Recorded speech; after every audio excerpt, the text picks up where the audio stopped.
more. The purpose of tonight's session is to find out more about the city's plan to build a 51-unit apartment building at 7-9 Wardlaw Crescent. To hear from the city, but also to hear from you, to answer as many questions as possible, and also to take down your comments. Now, this meeting is actually part of a rezoning process formed under the Planning Act. A little later on in the evening, we'll explain how you can ask a question, and we aren't going to be pre-screening your calls, so you'll be able to speak directly to the panelists and to other people who can listen in. Or you'll be able to type your questions into the question box.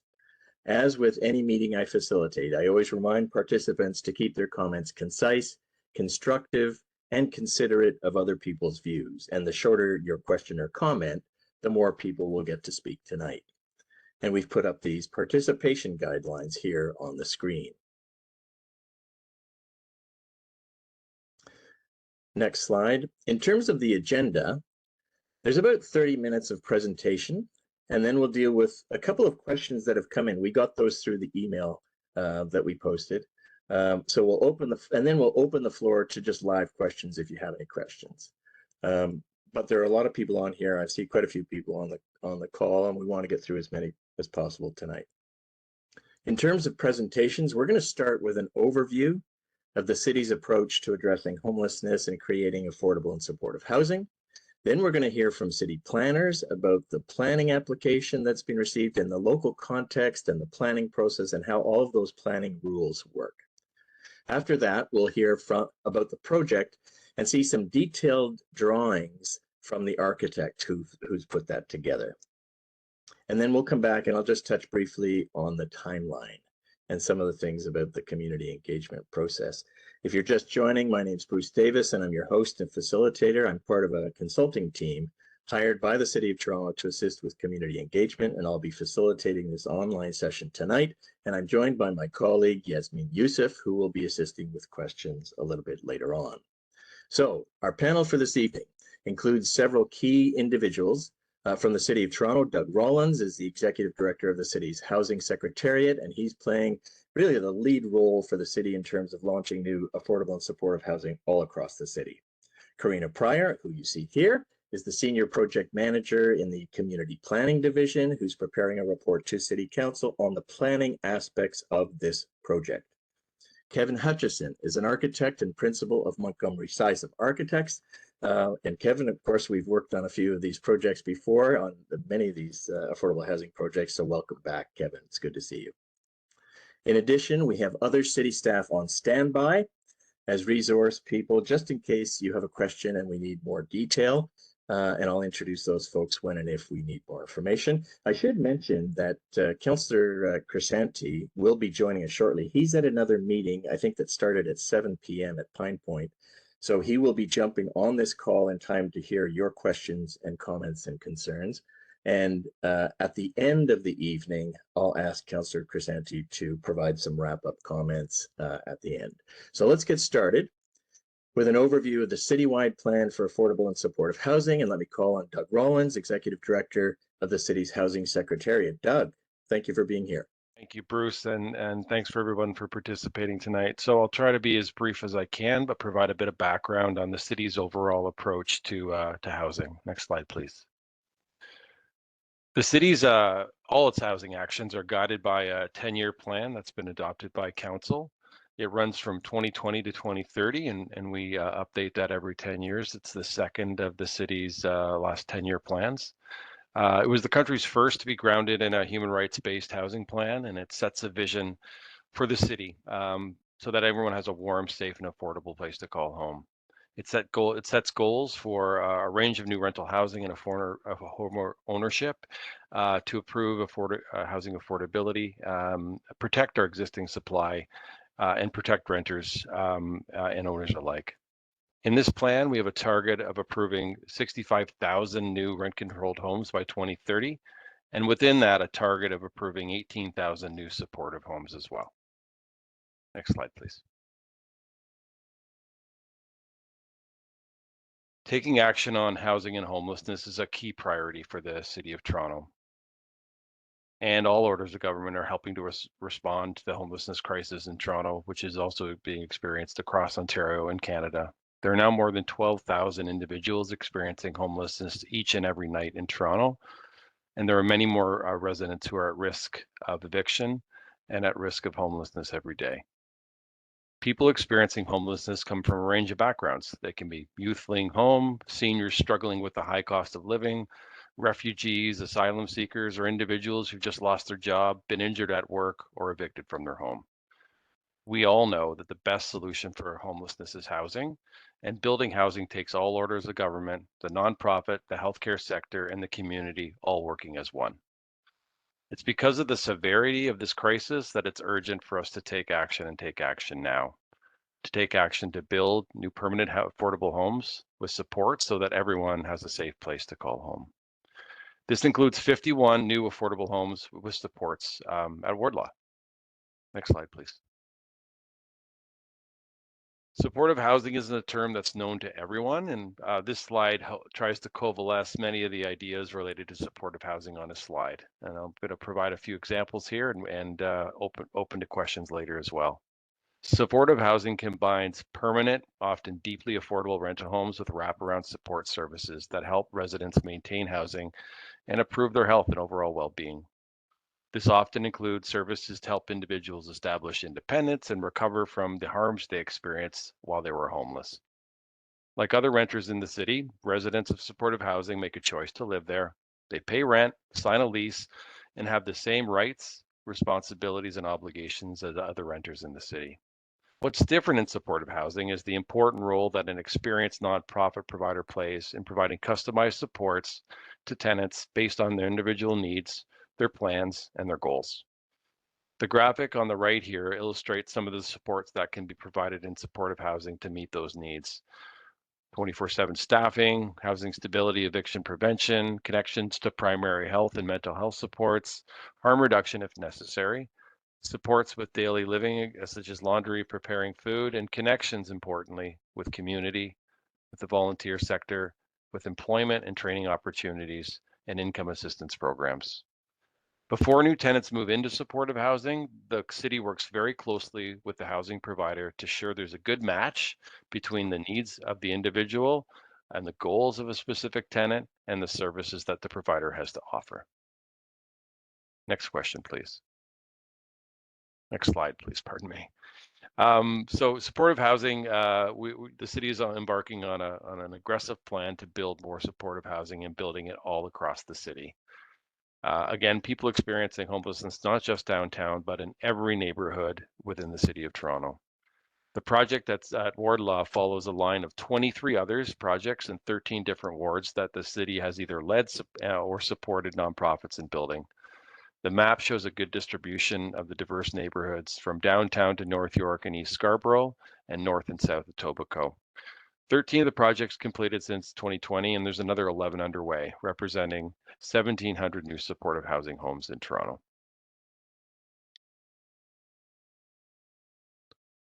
As I mentioned, next slide, please. As I mentioned earlier, the delivery of supportive housing relies on really strongly on community partnerships, particularly with nonprofits and support service providers. In Etobicoke, the city is proposing to work with a network of local agencies, Rexdale community-based organizations who would lease and operate new homes at Wardlaw. The network would be led by YWS and would include Albion Neighborhood Services, Rexdale Women's Center, Midavanta Community Services, and Delta Family Resource Center. We found through experience that strong community partnerships is the key ingredient in making supportive housing projects successful. Some of the services the agencies would provide are listed on this slide. We will continue to work with these agencies and put together a strong tenanting and support plan, which may include supporting seniors, older adults, youth, and newcomers and refugees. Thank you, Bruce, and look forward to questions later in the session. Doug, thank you very much for that. Yeah, Next, you're welcome. we're going to hear about some of the planning issues and the context specific to this site, and I'm going to turn things over to Karina Pryor. Karina. Hi everyone, it's nice to be here tonight. I'm Karina, I'm with Community Planning. It's my name that's up on the sign next to the property, so if you're looking for somebody to contact Cityside, I'm probably your first person you're going to reach out to. I wanted to walk you through the planning framework tonight and some of the aspects of the planning application that are before the city at the moment. If you don't mind advancing the slide.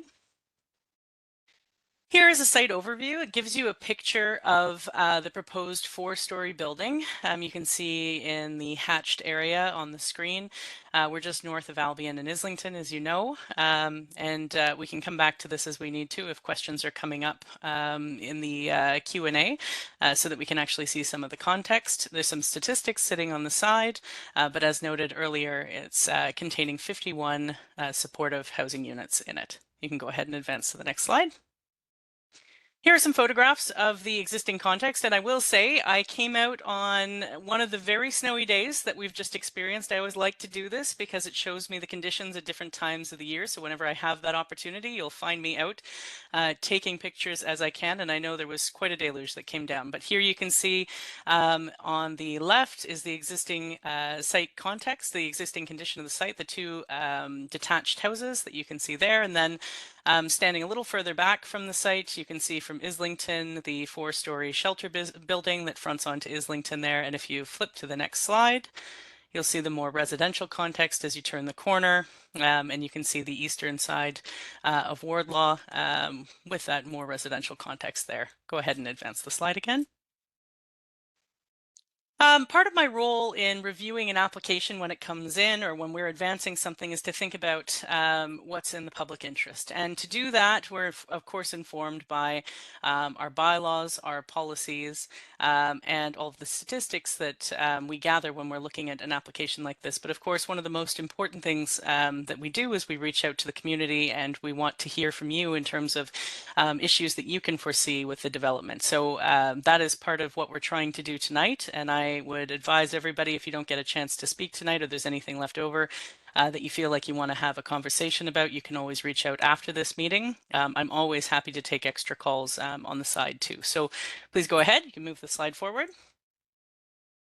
I wanted to give you a sense of what the planning process looks like. I know it's not always very user-friendly, if you will, but here you can see that we've initiated an official plan and zoning bylaw amendment. We've circulated that among our staff. And what's highlighted in orange is where we are in the process. So while the technical review of the application materials is going on and well underway, we have community consultation informing that review as well. All of this comes together into a staff report, and what we're targeting at the moment is heading to Planning and Housing Committee on April 10th. At that meeting, which is the statutory meeting under the Planning Act, you have another opportunity to come forward and depute. So those two icons where you see people, those are the two points in the process where there's a formal connection. But of course, anytime throughout this process, anybody can feel free to reach out to me and we can have a conversation. And then should Planning and Housing Committee choose to send it on, it would go to City Council for a decision on the planning application specific to the OPA and rezoning for the site. You can go ahead and advance the slide. The planning framework in Ontario is a policy-led system. At the top of that system is the provincial planning statement, which provides policy direction on matters of provincial interest related to land use planning and development, including overarching policies surrounding where and how growth in the province should occur in order to use land efficiently and to make use of existing and planned infrastructure. The next tier down is the municipal policy level, which takes the form of the official plan. The official plan guides development in the City of Toronto specifically, directing growth to specific areas such as the downtown and central waterfront area, major centers, and along avenues. Stepping down from that, the city has a number of design guidelines which inform development, including in this case the townhouse and low-rise apartment design guidelines, which are informing our review of the proposal. And finally, there are zoning bylaws that apply detailed performance standards to each site. So that's where you're going to see detailed setbacks and heights and those kinds of things. You can go ahead and advance. For this site specifically, looking at the official plan, this is the land use map. You can see that the site is designated neighborhoods. If you want to continue forward. Neighborhoods are physically stable areas that are made up of a range of residential uses in lower scale buildings. They include interspersed walk-up apartments that are no higher than 4 stories. Low scale institutions, including seniors and nursing homes, long-term care facilities, and public services and facilities provided by local, provincial, or federal governments are provided for in neighborhoods. Go ahead and advance. This is the zoning bylaw, so that more detailed level of law that applies to the site. I'm just putting this up here really to note that the existing zoning is RD. There's a proposed change to go to, so RD is residential detached, proposed to move to residential. There are some other performance standards which are changing, which we'll get into when we actually put up, I think, some of the details of the proposal. You'll be able to see the architectural plans in just a moment. And I think that might be it for me. Maybe just advance one more. There you go. Let's head over into the building. Karina, thank you very much for that. Next up, Kevin Hutchison. Kevin is an architect and principal with Montgomery Sizem Architects. Kevin, are you going to walk us through the site plan and the building drawings, I believe? Thank you very much. Okay, so here is a site plan drawing. You can see Wardlaw Crescent at the north and at the east, and the shelter to the west, and then the semi-detached or the detached homes to the west and to the south. We are proposing a 4-story building with no basement. We have 51 studio units, each complete with their own sleeping, cooking, and living area, and their own private 3-piece washroom. 25% of those units will be accessible barrier-free. Overall, the building position is in position in a way that we think is contextually appropriate. So for example, the front yard setback, so on the right-hand side of the building, is just shy of 8 meters, generally aligning with the home to the south. In that front yard, we expect significant planting buffer, so a number of mature trees to be planted. On the north, we have a setback of about 4 meters, so just a little bit shy of the shelter to our west. The rear yard setback is at 15 meters, so well above the minimum 7.5 that we would often see. And in that rear yard is the resident outdoor amenity area. And to the south, we have at minimum 2 meters up to 2.7 meters on the south side. We can go one slide forward. On this slide, we're seeing 2 elevations. The top drawing is the north elevation of the building on Wardlaw. So that's the short end of the building. On the bottom is the longer Wardlaw frontage. That long building elevation we've broken up with a cutaway. So there's a big kind of massing reveal in the middle of the building to reduce the building frontage lengths. So this is a tool we use to make the building feel a bit smaller and to break down its overall mass. On the rooftop, we have very limited equipment that is tucked behind a screen. And you can see on the 2nd, 3rd, and 4th floors are the regular windows where we would expect units. And on the ground floor with slightly less regular windows is the resident amenity and support spaces and a couple of grade related units. If we can go to the next slide. On this slide, you're seeing some detailed views of our model as we're working on the materiality of the touch and feel of the building. So we are considering metal and wood siding of varying scales on this building.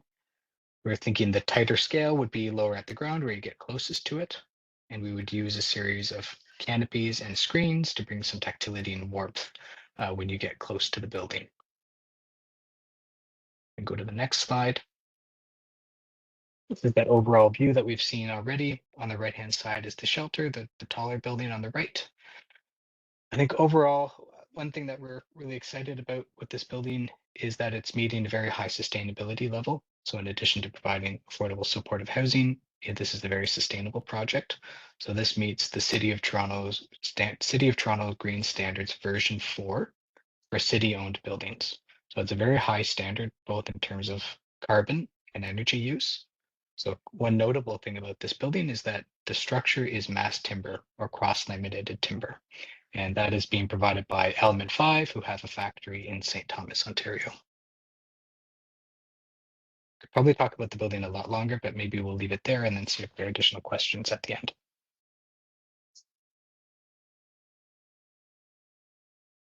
Kevin, thank you very much for that. Can we just advance the slide? I just want to mention in terms of the timelines and the process, this wasn't in the slide that Karina had, but next Monday, so tonight is part of the official planning process, but next Monday, we have an in-person drop-in session at Thistletown Community Center on Albion Road. The session is from 5 until 8 p.m. That's really an opportunity for you to ask your questions in person and find out more. Some people, they don't like this online format, or they just want to ask a question one-on-one with staff. So we've set that up at the Thistletown Community Center next Monday, March 17th. The nice thing about the drop-in format is you can come before dinner, after dinner, dropping kids off or picking kids up, whatever makes sense for you. There's not like a set time for a meeting where there's a big presentation. It's really just one of those things where you come in, find out what you need to, and then you can leave. So we've set that up. And we'll also give you our email address and hotline phone number a little later on so that you can take that down and you can contact us directly if that makes more sense. And then after those sessions, the zoning bylaw amendment report goes to the Planning and Housing Committee, as you see here on the slide. That's scheduled right now, I understand, for April, but we'll have to see how tonight's meeting goes. And then it goes to City Council. And then once City Council makes a decision, then construction would start probably later on this year, later on this summer, with the hope that it would be ready for occupancy later next year. So this is moving. This is vital. It's really important that this project get underway, but there are some key steps along the way that you can't proceed until it gets approved by City Council. So I just wanted to make sure that there is a process in place. This is following all the requirements of the Planning Act, and it is moving pretty quickly, actually. Now there's legislated requirements for planning applications to move pretty quickly. So that is all part of the project timeline. And I think now we're ready for questions. Can we advance to the next slide? So we're going to open the mic, and if you raise your hand, we'll just see that and we'll run down the list. And what we'll do is I'll usually let people know here are the next 3 or here are the next 2 or 3 people so that you can get your question ready. And please try to be concise, constructive, and considerate of other views. It may not be a question, you may just have a comment, and that's super. The other thing I'd mention is we are going to also take your questions in writing if they're, and quite often many people will have the same kind of question, just rephrased a little differently. So I'm going to call on my colleague Yasmin, and she's going to read out some of the questions, and she might smoosh some of them together just so that we can get through as many of those as possible. So as I said, you can either type your question into the question and answer window, or you can raise your hand so that we can go live to you, and then you'll be able to speak. If you're on your phone, you can raise your hand by dialing *3. And I think, can we advance the slide? I think all of these instructions are on here. There we go. There we go. One of the things I thought we'd do just to get started is we've had a few emails come in even before tonight. And some of the questions are very, very common, but I thought maybe if I could just get the ball rolling by asking those starter questions, and then we'll go live and open the mic. One of the questions that we had come in, someone asked, what's the difference between this site on Wardlaw and this project, this housing project? What's the difference between that and the shelter that's on Islington? So the Salvation Army has the Islington Senior Shelter. What's the difference between those two? And Doug Rollins, at the Housing Secretary, maybe I could go to you with that question. What's the difference between this project and the one on the corner? Sure. Thanks for the question, and Bruce, and happy to answer. That's particularly if lots of people are asking. So as I tried to explain in the intro, supportive housing is permanent housing. So individuals who live in supportive housing pay rent. They have a lease, and they have the same rights and obligations that other tenants who rent throughout the city. What supportive housing also layers in is critical supports matched to the tenant's needs to make sure they're achieving the best out of their life. They're able to maintain housing stability, and they're able to be supported, whether that's seeking a job, whatever their goals are as an individual. Shelter is intended to be short-term and temporary. An emergency shelter system is intended to bring people in who've lost their housing, and through the great work of our partners at Toronto Shelter and Support Services, help people get off their back on their feet and hopefully back into permanent housing. So one is temporary in nature and one is permanent. Supportive housing is much more cost-effective for the city. And it provides better outcomes. And so the city, as I said in its outset, is aiming to create 18,000 new spots of supportive housing, recognizing that the true solution to homelessness is housing. Thank you very much for that, Doug. While I've got you here, the second question I think you may be able to take as well, and that is why this site, or how were the sites selected when you do these housing projects around the city? How are sites selected, and why this site? Sure, another great question. So city staff use a site selection criteria approved by a city council that help guide our work. Through that process, we've located over 100 identified sites that are a good site for building new affordable housing. And some of those key criteria we'll look at are whether the land is owned by the City of Toronto, whether it's already designated for residential use. We look for close proximity to transit, social services, and amenities. And importantly, that it's the right size for the proposed development. So moving forward, we're looking to really isolate one of those 100 sites and move forward with supportive housing across the city in all neighborhoods and wards over the course of the next 5, 6, 7 years into our housing plan. Okay, thank you very much for that. We're going to go live to some questions here, and I'm going to go first to Stephanie, and then after Stephanie, I'm going to go to Musa. So let's go to Stephanie first. Stephanie, we're going to open your mic. If you have a question or concern or comment, go ahead. I'm just... no, not at this point here. I guess I must have dialed the wrong Stephanie, the button. I think we can hear you. Go ahead. No, not right now. I'm okay. Thank you. All right, super. Thank you for being here. I should mention to people, we have over 50 people on the call tonight, and that's really an amazing turnout for an important neighborhood project like this. Next, we're going to go to Musa, and then we're going to go to Iris. Musa, you're up. We're going to open your microphone, and you go ahead and speak. I'm on the board of Delta Family. Thank you guys for this presentation. I had a question about, and maybe I might have missed it, what is, I guess, the general criteria for individuals that would be eligible for this type of housing if it does go through and get approved? Okay, excellent question. So the intake criteria, how would the eligibility work, and how would people actually get a place in this new building? Let's go to someone at the Housing Secretary. Doug, I'm going to start with you, and I'm not sure if you want to hand this off to someone.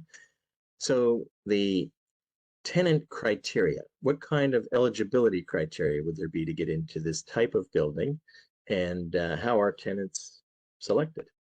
Yeah, thanks for the question. I'm actually going to call on my colleague, Matt Hilder with the Housing Secretariat to support me on the answer, please.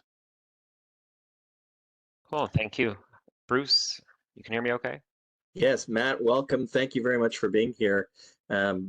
Matt, go ahead. Selection criteria, eligibility criteria, how do you get into the building?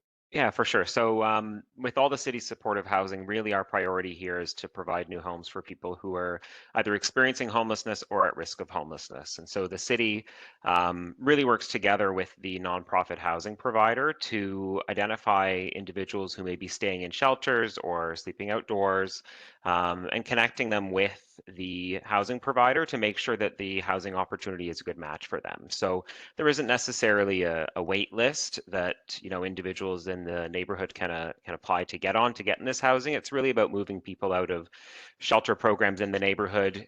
Could be even individuals staying at the shelter next door on Islington Avenue who could eventually find themselves with a permanent home here.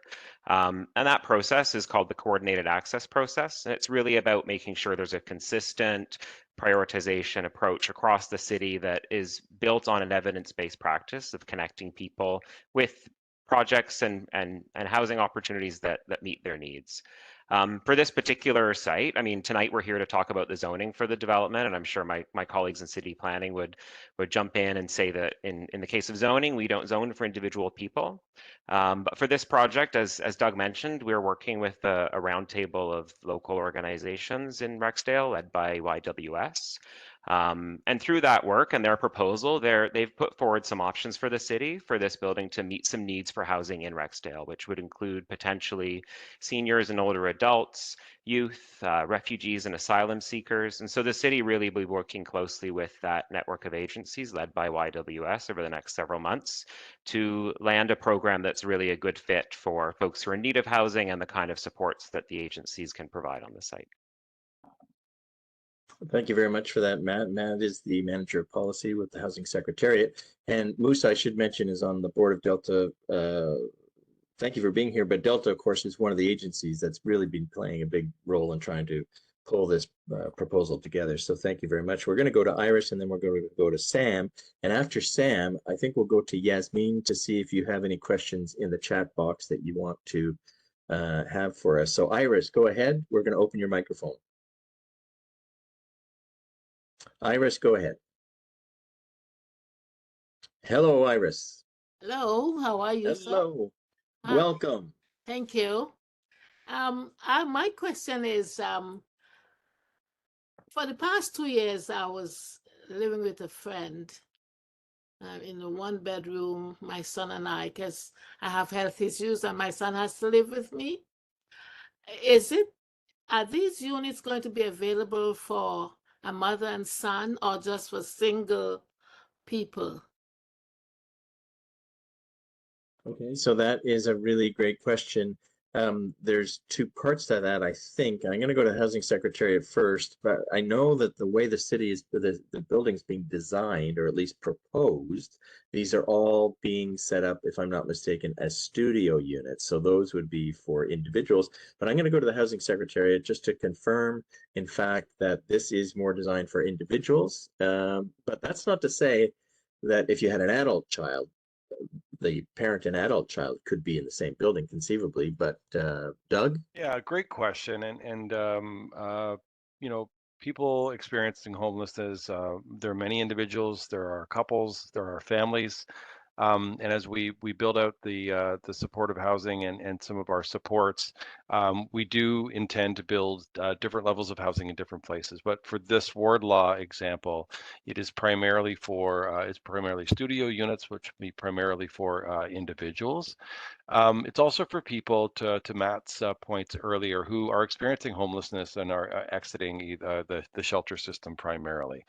That said, the city does have a number of other supports to help people of low income who have an affordability issue and may not require individual wraparound supports.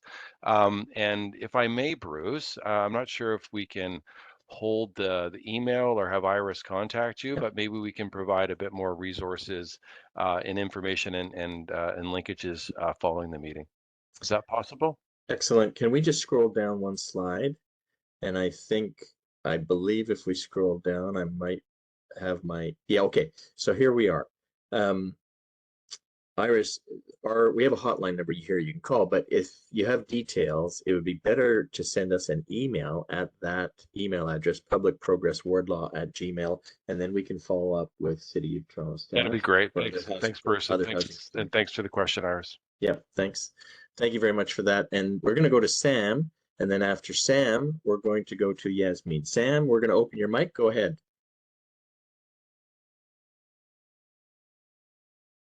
Sam, go ahead. Let's open your mic. I think we have Sam there. Sam, go ahead. Good evening, everyone. Yeah, can you hear me? Yes, go ahead. Oh, wonderful. Thank you for hosting this this evening. And I think it's a wonderful opportunity for allowing us residents to kind of voice our thoughts and opinions and comments. I'll start off with, I think the concern, once recognizing that this project has been, or this application has gone through, I've lived in this area for 20 years, particularly on that street for 20 years. It's home, and I've seen it grow and change for the better or for worse. I can't really speak about it to that confidence, but over the last 4 or 5 years since we've had the monastery changed and converted into a shelter, we've seen an exponential growth of foot traffic and car traffic alongside with concerns of drug use, car break-ins, several people living under tarps right behind into the commercial plaza. We've seen disposed syringes. We've had several police complaints in the neighborhood for material and personal belongings being stolen off property. And this is a residential neighborhood in which bungalow homes, single detached bungalow homes, are occupied. There have been first generations who sold it to second generation, passed along, within family. To put in a 4-story, 51-unit home in which, of course, we're thinking of putting singles, studios, which means around 50-odd individuals in the neighborhood of various socioeconomic class, but mostly these are vulnerable people who, unfortunately, and that being said, I do have to say that, most of these people do have mental health issues and other problems, but that being said, supportive housing is not the only element that really contributes to their vulnerability. There are many social aspects that impact these individuals. So I worry that over having this development come into play and being a permanent structure, it'll change the physical facade of our neighborhood. The landscape will completely change for all of us homeowners to have a structure like that. It is visually, to be honest with you, as great as it looks, will be quite out of place and displaced in a neighborhood that's already quite tight and short. It has short stack, at most double-story houses. There are 3 of them on the street. And then to take it one step further, the traffic. I mean, we've already struggled with lots of cars being parked on the road, and that's increasing pollution, the noise, the waste, the amount of rodents and pest issues we've had in the last few years. It's already a problem with the commercial space behind us, but then to put a box in the neighborhood again with a large structure, I think that would be a detriment, in my opinion. And then I think that just the aspect of how Wardlaw Crescent is, it is an accident-prone neighborhood, just not the street itself, but the exit points of the street where they come onto Islington. So we have a commercial lot on one end where cars don't tend to, or if they go, taking a left and a right turn on Islington is an imposter. So they have to go through most of the residential area in Wardlaw to exit where the shelter currently is to safely take a turn onto the main street. So if you're going to add more people and or vehicles from these people, I can only imagine this is only going to cause more issues for us. Sam, why don't I do this? I've picked out 5 separate important questions that you've raised. Why don't I try and get answers? I'm going to pause you there if that's okay, because I want to make sure everyone has an opportunity to ask their questions. Is that okay?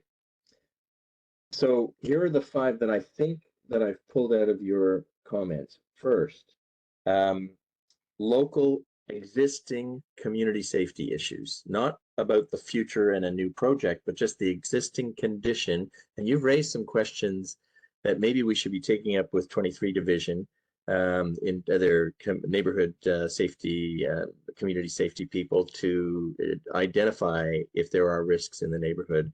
And maybe that would be a venue that we could take away and bring to them about some of the issues that you've raised. The second is that potential future safety issues, because I think you've raised a bit of a worry that the new development might also bring risks. And I'm just going to bring in the housing secretary here to say, how do we feel, or how can we address maybe neighborhood anxiety about potential safety issues going forward? Because I know the operators have to run a very tight ship, but Doug, people want to know that it's going to be safe for the tenants and safe for the neighbors. Yeah, that's a great question and a concern we often hear. And I think as the city has embarked on supportive housing, we've looked at examples from other jurisdictions, best practices, and we've experienced growth through our initial sites and the evolution, even early days of the program. And I think a couple of things to think about here is housing's the best medicine. So when people are struggling day to day without a roof over their head, life is very challenging. And this is the best way to support individuals who are homeless and need of help, is to figure out how to get them in a home with the right support so they can be their best selves and the best members of the community. And we've seen success in the developments we've moved on to date. Our team also looks over the ongoing funding and administration of these programs, and so we're keenly aware of how these programs have been onboarded and how they've come to fruition. And there have been, we can't say there will not be any issues, but we have had great success with the operators in working with the clientele and the community to make sure if there are issues, they're become aware of them and they're addressed. So I think from a housing perspective, the entire intent of supportive housing is to make sure that the supports are there for individuals to be the best they can be. A reminder, these sites will have 24/7 on-site support to provide support to the residents. And they provide housing to some of those individuals, I think that you were noted, that are sleeping outside without a roof in those really poor conditions. So that's a good start. I will ask maybe Bruce, just in case I missed anything, because this is a really key point, whether my colleagues Matt or Sarah have anything else they want to add to that answer. Okay. Matt or Sarah Blackstock. If not, there are some other issues that Sam raised that I want to jump in on those. But Matt, did you want to jump in on this question about how can we be sure, and how can we know that the operator is going to be doing a great job in the community and making sure that the tenants are safe and the neighborhood is feeling good? Yeah, not much to add. Thanks, Bruce, and thanks so much, Sam, for the question. From what Doug mentioned, I think, as was indicated on the slide, this is the 23rd or 24th project we've led or supported, and we've done a lot of work with really experienced housing providers in other neighborhoods where we've built new supportive housing down the street, even across from schools, in neighborhoods with community centers, and have a lot of experience working with really experienced providers like those that we're proposing to work with here in Rexdale, who've got the local community connections and experience. So, it's really about this building coming in and, as Doug mentioned, having a positive impact on people's lives, but also being a good neighbor. That known local organization with the staff there that you know and can call is a key component as well of these projects being successful. So I would just add that we've got a lot of experience under our belt across the city with making these projects successful in all neighborhoods really across Toronto. But I know there was a lot of other questions there, Bruce, so I'll pass it back to you. Sure.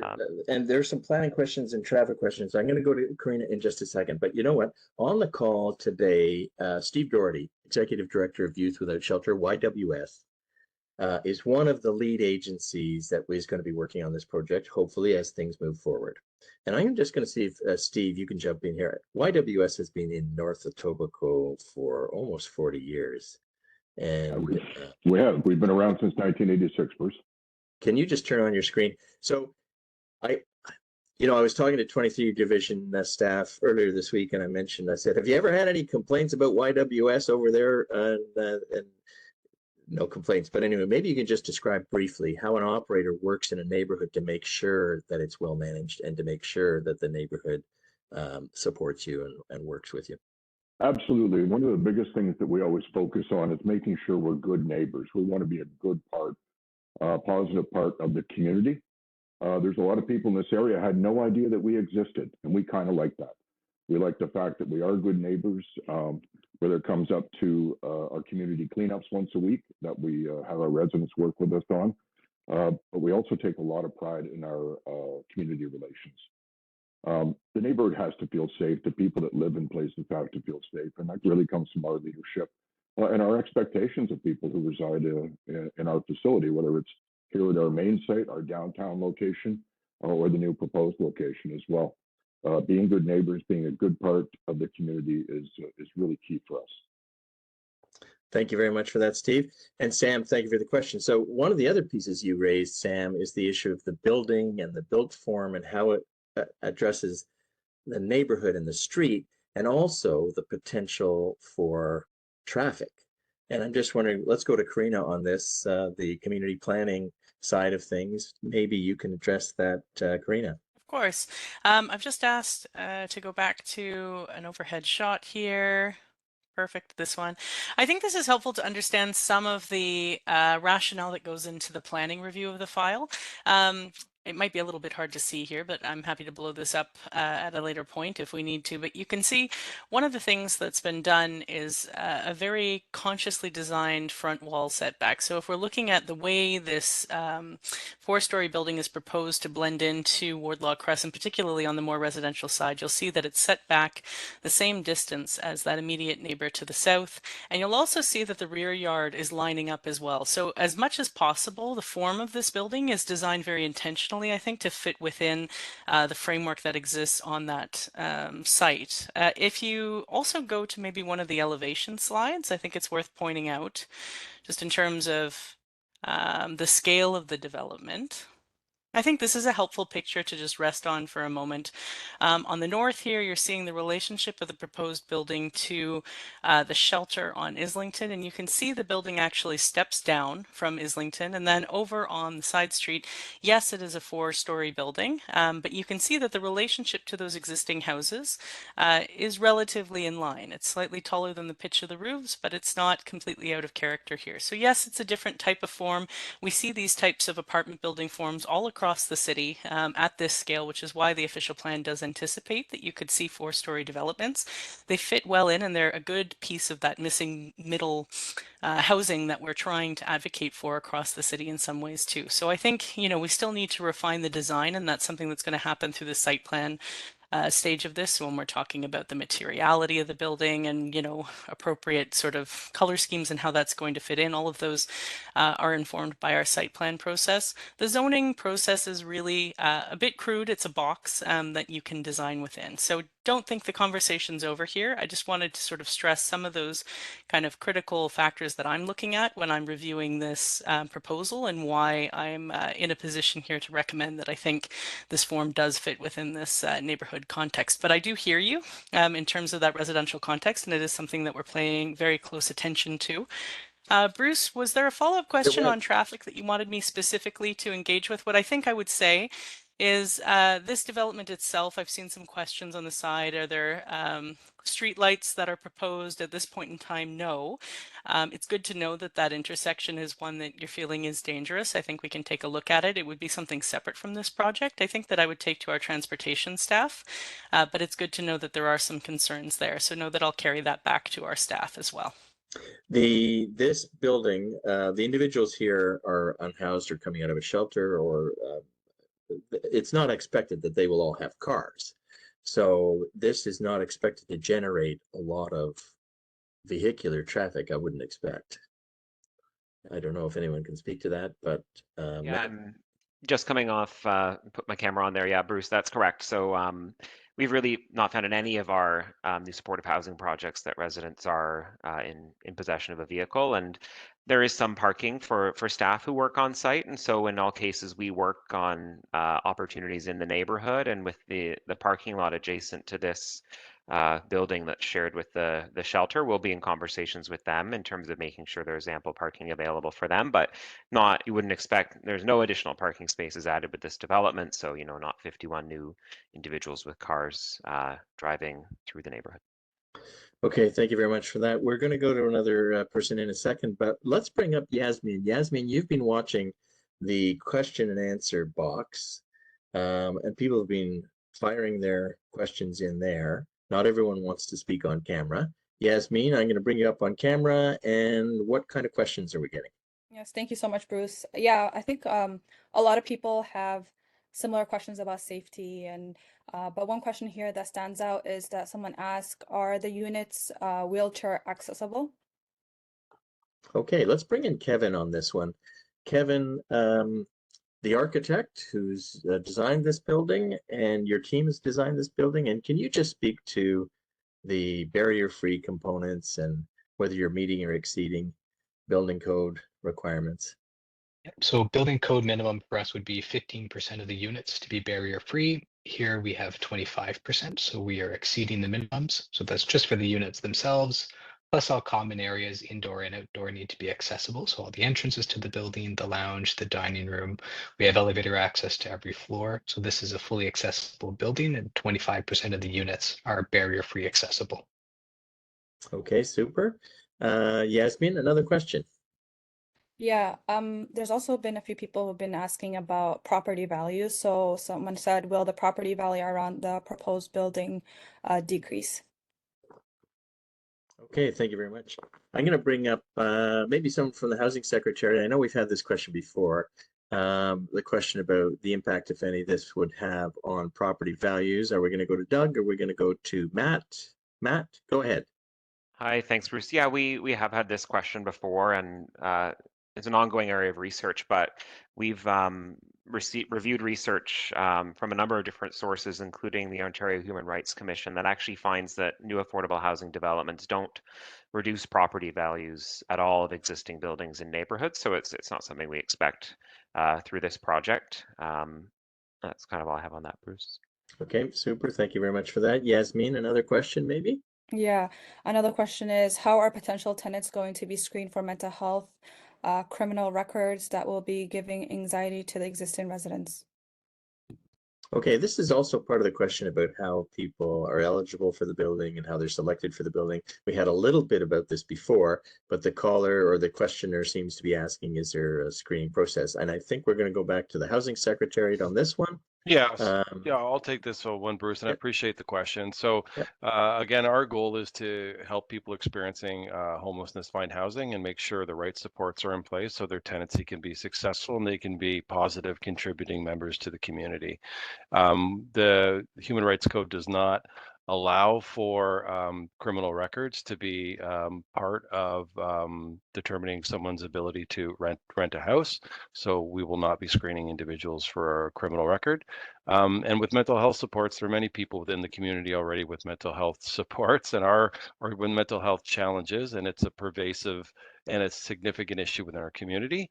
And the intent, again, of supportive housing and working with the YSM team is to make sure that individuals who need support in any way, whether that's mental health, physical health, help with cooking, cleaning, or finding a job, they're connected and supporting them in those goals and desires. Thanks, Thank you very much for that. Thank you, Doug. I'm going to just ask if we could scroll down a few slides. There's a QR code that I just wanted to put up. There we go. We're doing a community survey. So, and it's confidential. You don't have to put your name in there, but if you can just scan this QR code that's here, there's, I think, 3 questions or 4 questions. It does ask you, you know, what part of the city you live in, whatever, but it's really just to get your insight into the proposal. So if you could just scan the QR code while we're here and while you're listening to the questions and answers, you can probably fill it out on your phone right now. That would be super helpful because we are trying to get good quality feedback from the community. I have Reverend Eddie, who's next up to speak. Yasmin, I'm going to come back to you a little bit later on with some more questions. Reverend Eddie, we're going to open up your mic. Welcome. Thank you. Thank you very much. Can you hear me? Yes. Thank you for being here. Good to see you. Yeah, my pleasure. Good to see you, sir. And I want to say thank you so much for hosting us so well, very productively. I really appreciate you. I have to say, I had a comment about how will the city know that the agencies that are going to be assigned to this will do a good job. So I don't work for any of the agencies that you mentioned, I think 4 of them, but I can speak with a lot of confidence on, for example, Delta. I don't even know if I can find the right word, but the last 15 months have been extremely challenging for many of us who are on the front line when it comes to the plight that people have been going through in terms of housing and refugees and asylum seekers being stranded. But we were running to these places like Delta to work together. I speak on behalf of the African Canadian Collective, which is a group of like 25 organizations that were just using anything and everything that was at our disposal to make sure that our brothers and sisters are off the streets. And the places we were running to, Delta is one of those places. So I want to say to, I don't know who it was, but somebody, and I respectfully hear that person's concern. And I want to say that the reputation of those agencies that have been listed here, their reputation goes ahead of them. And I think that counts for something. Hopefully it counts for something in terms of how do we know? How does the city know that these agencies will do a good job? That's all I wanted to say. And I am very grateful of the emphasis that I'm hearing in your introduction, where you're really highlighting that truly, the best solution has to involve community partnerships and communities working together with the levels of government. I'm really happy to hear that there's an emphasis on how you introduced acknowledgement of community partnerships if we are to solve, not if, when we are going to solve the problem of homelessness. Thank you very much. Reverend Eddie, thank you very much. And thank you for the work that you've done on this issue, front and center at that, serving vulnerable people. It looks like, Doug, you want to jump in on that? Yeah, I just wanted to express my appreciation for the comments and the challenge that's before us across the city. I think there were some embedded questions there, Bruce, correct me if I'm wrong, on how the city will administer and oversee the sites. And so first of all, the process to select an operator is a competitive process, and the city works with a number of housing providers and community partners. We have over 200 nonprofit organizations that run nonprofit co-op rent geared to income housing across the city, and a number of those specialize in supportive housing or working with individuals who need supports for daily living. And so first and foremost, we rely on that competitive process to find operators who've got the track record, the background, the geographical presence, and the ability to partner as key criteria for our evaluation. And once these sites are created, whether it's a competitive process or a site selection, there's a team on the administration side that oversees the funding and ongoing administration of the site. And I think it's really important to know that the relationship with the city will continue. We have regular touch points with the operator. We do site visits. We manage ongoing reporting on an annual basis. And we also often connect quickly with the local councillors should there be issues or concerns, and also voice concerns through forums like this and others. So the city will be there. Our intent and our experiences have been that the integration of supportive housing in the community has gone quite smoothly, that it's provided a value add to the community in terms of finding proper homes for people to be maintained, and the site-specific nature of it, where everyone has a door and a room and a home, presents itself much differently traditionally than a shelter, for the very points I made earlier in terms of the differentiation between providing someone a home and providing them a shelter. So hopefully that adds a little bit of color to the question. And if it didn't quite get there, happy to answer a follow-up. Thank you. Doug, can I just add one piece of the puzzle in particular with this site?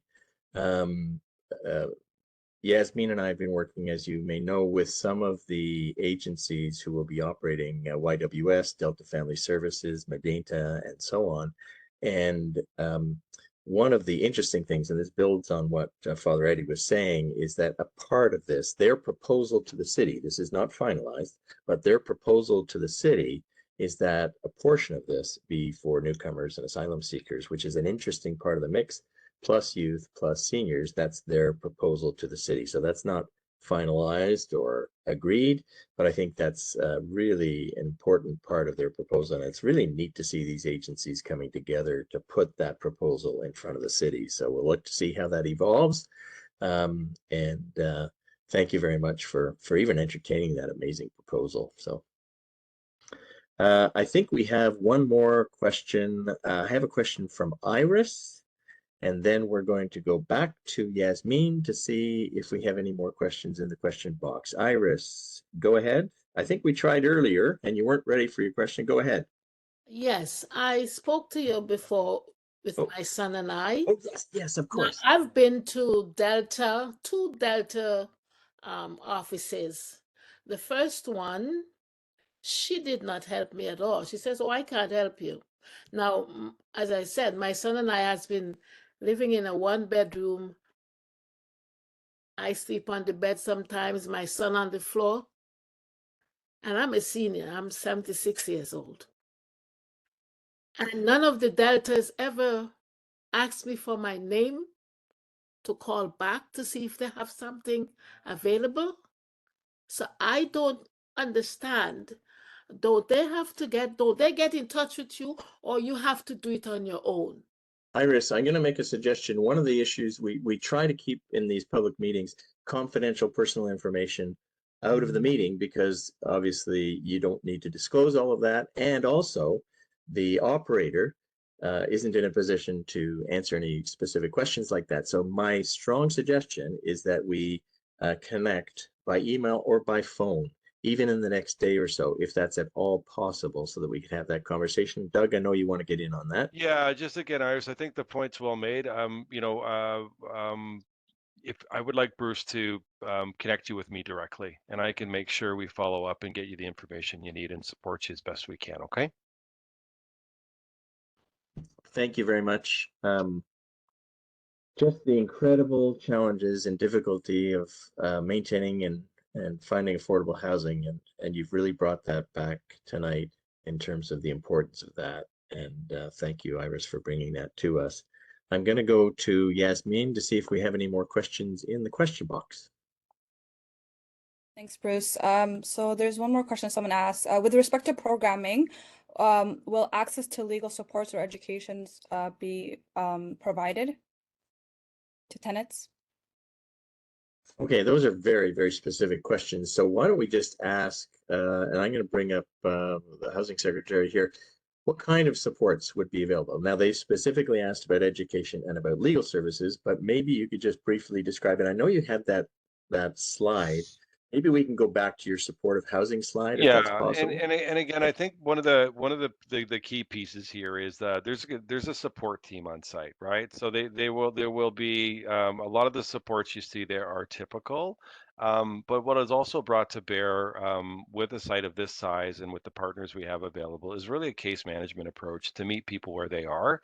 And then if an individual required legal support, whether that's provided on site, they would make the connections to the local legal clinic or local housing help center or whatever support that individual needs. So there is help with navigating systems, which I think we all know can be very complex and challenging at the best of times. So there is a navigator role that comes along with operating supportive housing to really figure out how best to meet the needs of the individuals, whether that support's coming into the building or connecting individuals with supports that they need to seek in the community. Okay, thank you very much. Yasmin, do we have any other questions in the question box? Not now? Okay, so if tonight, if you don't... Yep. I might, sorry, just wanted to jump in because there was a comment I was responding to. Somebody had missed our conversation about how the site was selected. Can we just revisit that for 1 second, just because that was right at the start? I'm cognizant people may have jumped in later. Sure. So the question about site selection, how was this site selected? And Doug, you answered that. That was, I think, the second question I answered right at the top of the night. Let's get Doug Rollins back from the Housing Secretariat. How was this site selected, and how was site selection done generally?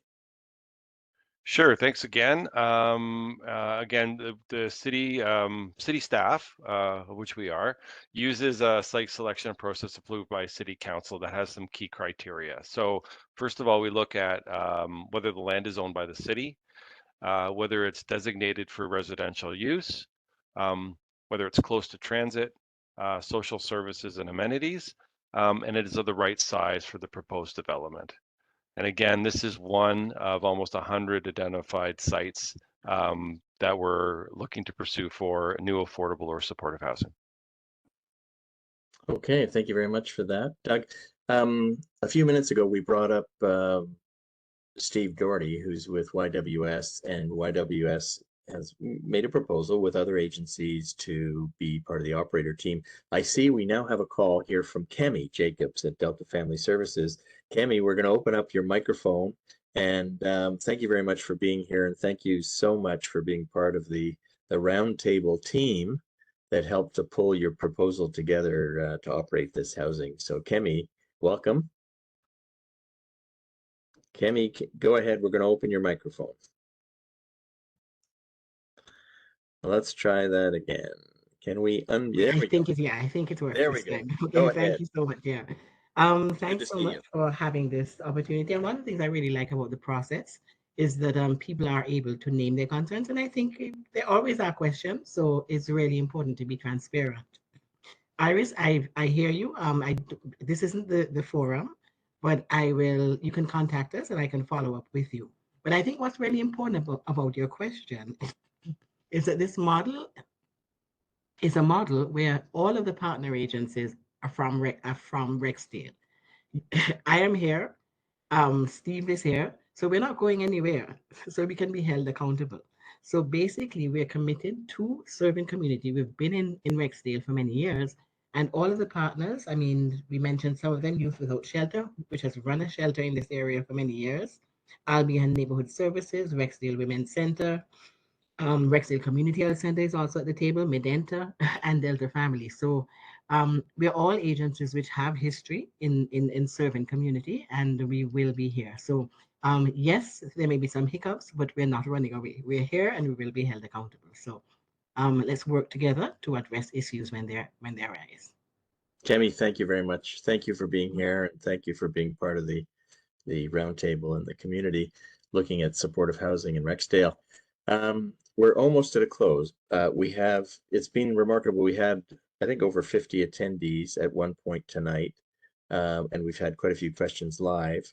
If you would like to ask your question live, please put up your hand now, or you can type it into the Q&A box, or I'll show you another slide in a minute. You can write to us or call us, or it's really helpful if you can just go to this QR code and fill out one of the surveys. You can fill it out online.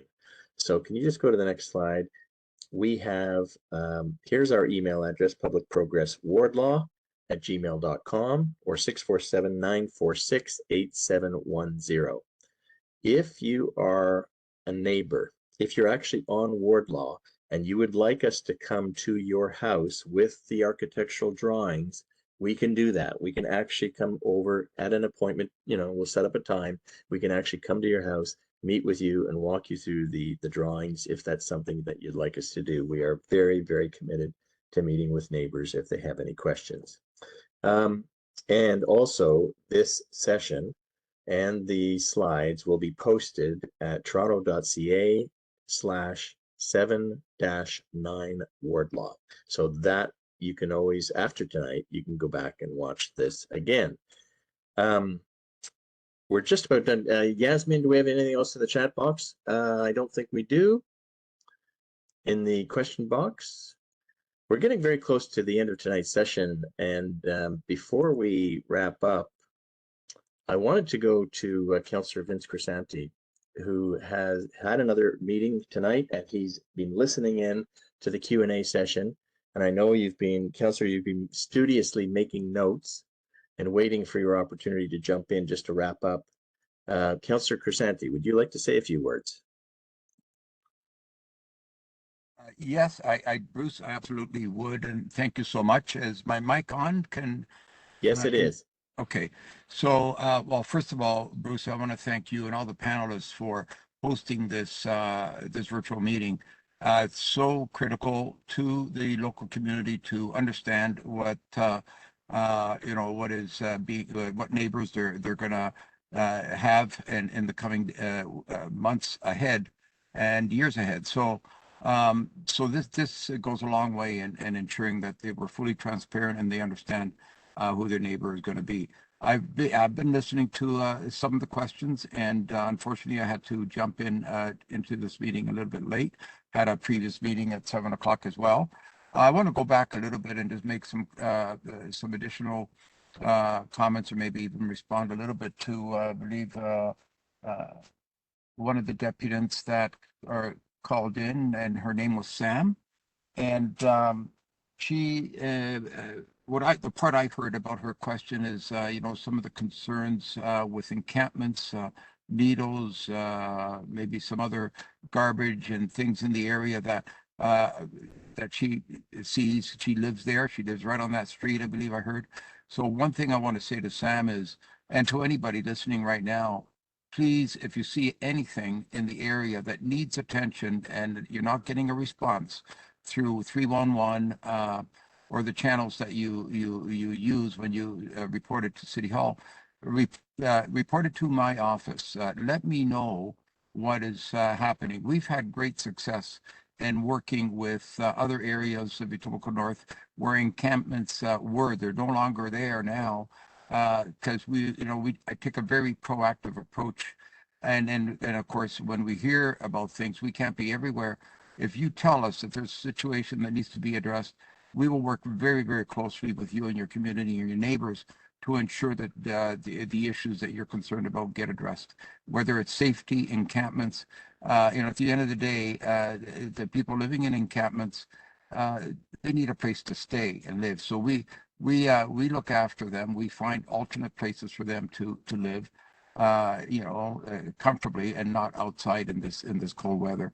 So we want to be able to help you, Sam, and again, anybody else who is listening right now. So reach out to my office. My office is is on Kipling Avenue, right by Giant Tiger. Everybody knows that area. Feel free to drop anytime. So I think that we're living at a different day, a different time right now, where housing is critical. And a comment I think I heard somebody make: we need to house people.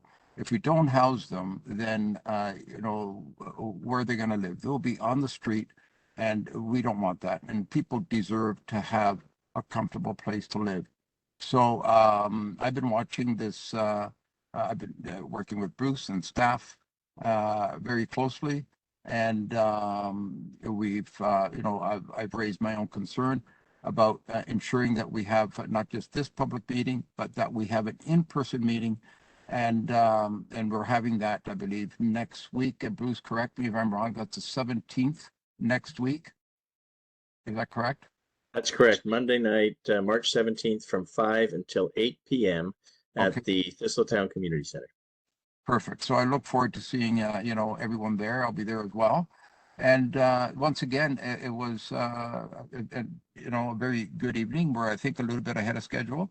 And but anything that I can assist with through my office right now online is Amanda. She's online, and also Kenza. They're with me. They're part of my team. And anything we could do to help and assist any concerns and issues that come up, then please advise us and let us know. And that's it. In conclusion, I just want to wish everyone a good night and thank you again for coming out, especially those who took the time to dial in virtually. We want to hear what you have to say, and I thank you for the time that you took.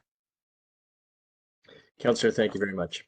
I know that you had another meeting and then you ducked into the parking lot. You're sitting in your car listening to the whole meeting. So thank you very much for exactly what I'm doing. Correct. And we'll see you next Monday night. We'll see you on Monday. All right. Thank you very much for that. So again, Monday night at the Thistletown Community Center from 5 p.m. until 8 p.m. It's a drop-in format. So this is not like there's not a set time you have to be there. It's designed so that people can come before dinner, after dinner, before you drop your kids off, after you put whatever's convenient for you. So please drop by Thistletown Community Center on Monday, March 17th from 5 to 8 p.m. And you'll be able to meet one-on-one with staff and some of the agencies that are proposing to participate in this. With that, I think we're going to bring tonight's meeting to a close. Let me thank my colleague, Yasmin Youssef, and the many city staff who have supported this meeting on the screen, but also behind the scenes.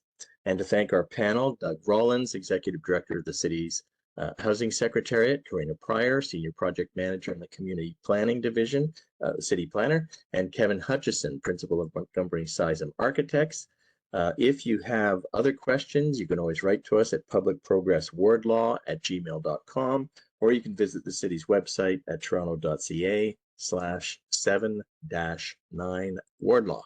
Let me thank everyone for attending tonight's session, and we look forward to your continued involvement. Hopefully we'll see you on Monday. Have a great night. Thanks, everyone. Good night.